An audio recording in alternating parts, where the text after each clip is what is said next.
Bonjour à tous, alors aujourd'hui je vous retrouve pour une fabrication maison de votre liquide vaisselle à la main.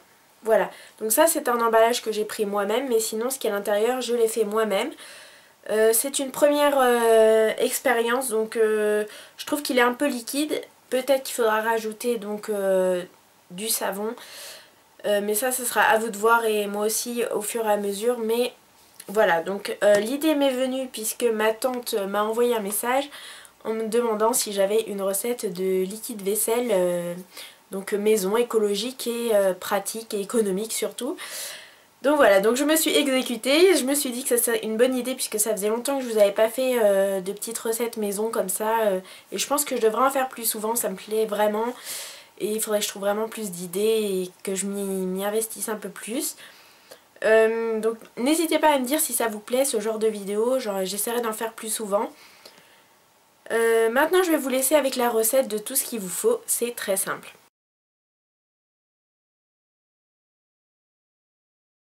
Il va vous falloir 30 g de savon de Marseille râpé, donc du savon de Marseille pur, ou alors 20 centilitres donc de savon liquide de Marseille pur toujours. Ensuite il va vous falloir 0,50 centilitres de vinaigre blanc, 30 centilitres d'eau tiède, 20 centilitres d'eau bouillante, 10 gouttes d'huile essentielle d'arbre à thé et 5 gouttes d'huile essentielle de romarin. Pour les accessoires, il va vous falloir donc le flacon pour mettre votre liquide vaisselle, un entonnoir et une cuillère en bois pour ne pas altérer à la préparation.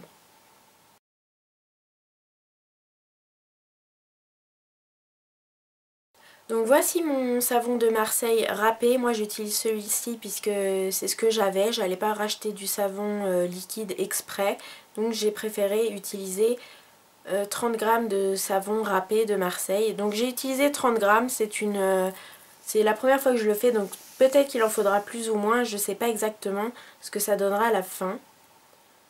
Donc je vais rajouter l'eau bouillante et mélanger avec la cuillère en bois jusqu'à ce que j'obtienne vraiment quelque chose de liquide et sans morceaux. Je laisse refroidir. Donc maintenant je prends mon flacon vide et mon entonnoir dans lequel je vais verser donc ma préparation de savon de Marseille qui est froide. Je vais ensuite rajouter donc le vinaigre. Le vinaigre c'est vraiment des propriétés anti-calcaire et brillance. Et je vais ensuite rajouter donc l'huile essentielle d'arbre à thé qui est vraiment assainissante, ainsi que le romarin pour vraiment donner une meilleure odeur à ma préparation. Pour terminer, je finis toujours par mettre l'eau qui est tiède ou froide, mais je ne mets pas d'eau chaude puisque si les bienfaits des huiles essentielles, il faut vraiment que l'eau soit froide ou tiède. Voilà, j'espère que cette petite fabrication vous plaira et vous servira. N'hésitez pas à me dire à peu près ce que vous en avez pensé, surtout au niveau du dosage du savon de Marseille. Comme je vous ai dit, c'est vraiment ma première tentative puisqu'on me l'a demandé. Et j'avais vraiment envie de vous montrer à peu près ce que ça donnait. Donc je suis plutôt contente du résultat. Bon, à chaque fois que vous l'utilisez, il faut secouer parce que le savon de Marseille retombe et devient un peu plus compact au fond.